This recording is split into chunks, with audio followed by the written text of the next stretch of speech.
Hello everyone, Solo Sue here, and we are continuing this series of videos focused on traveling solo. We've covered why people travel by themselves and what people are afraid of that can make them hesitant to try solo travel. In today's video, I will cover some of the benefits of traveling on your own. So let's dive right in. Number 1, you get to go places on your own terms. People I talk to who are solo travelers tend to list this as the top of the benefits of traveling on their own. You get to do whatever you want, or don't want, on your own schedule, and nobody is going to try and argue you out of it. Let's face it, sometimes traveling with your friends or family can be a hassle. Just coordinating meals for a large group can be an exercise in herding cats. When you are on a trip that you designed yourself, you get to make all the choices. Even if you plan something and don't feel like doing it at the time, nobody will be upset or disappointed. You can choose to sleep late and do nothing if that is your preference. It is all up to you. The second benefit is increased confidence.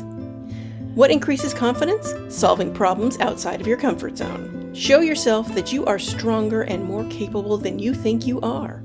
The process of planning a trip just for yourself with activities that you enjoy is part of the fun. No matter where you start, whether you are already an independent person who does things on their own, or a person who has never done any kind of solo activity in public, you can do this.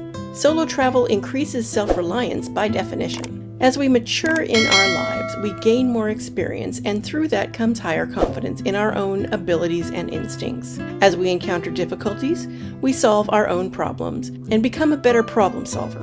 If this is new to you, start small. Plan a small, short outing that is just outside your comfort zone. Some people have never had a meal in public, for example. So that's an easy place to start. Is there a restaurant that you have always wanted to try? Go ahead and do it. Once you're comfortable being in public by yourself, you can start planning and executing more complex outings. Have you been to all your local museums? What about the art galleries? What about other kinds of interesting things that there are to do around your community? What are your interests, and what opportunities have you been deferring until you had someone to go with you? Start making a list of those, and you can start building your confidence in your own ability to travel solo without even having to spend the night away from home. Number 3, you get to rediscover yourself. With these new experiences, you will find that you enjoy some activities and would not want to repeat others. That's normal. You gain a better understanding of yourself by having new experiences. One aspect of traveling on your own is that you become more comfortable in your own skin. You can use the time to focus on your needs and wants and how they can be met.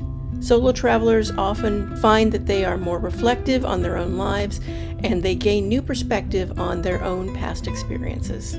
With today's frenetic pace, people sometimes spend all of their time solving problems for other people and not taking care of themselves. Taking a trip by yourself necessitates focusing on your own wellness and evaluating your choices and opportunities going forward. Number 4, gain new perspectives. Travel lets you experience how other cultures view the world. This naturally gets you thinking about how you might want to adopt lessons learned to your own life. Travel allows us to see how others live and solve some of the same problems that we may face, but in a new way. It also gets you away from those you normally spend time with and whose views you normally hear. So in a way, it forces you to listen to other kinds of voices and views. Number 5, make new friends. People are sometimes hesitant to go on a solo trip for fear that they will be lonely and nobody will talk to them. This is a passive way of looking at things. Part of getting to know others is to reach out and start a conversation with a stranger. To make it easier, participate in social gatherings with a purpose. For example, take a class that teaches something you are interested in. It is a natural gathering of people with similar interests, and you should be able to start conversations fairly easily. Some types of travel lend themselves well to this. Cruising comes to mind as an excellent solo traveler option that I use all the time, because people on cruises already have one thing in common. They are enjoying being on the ocean. They are enjoying being on a ship.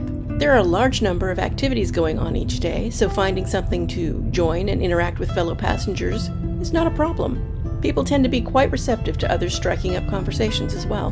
Guided, hosted land tours are another option that works well for solo travelers. The tours that take you to several cities in a particular country as a group will facilitate getting to know the others in your tour group as well. And when you see the same faces each day, conversation tends to follow. Number 6, experience new independence. For some of you, this may be your first trip out into the world by yourself. It's a rite of passage for many. Some people experience this for the first time when they go away for college, for example.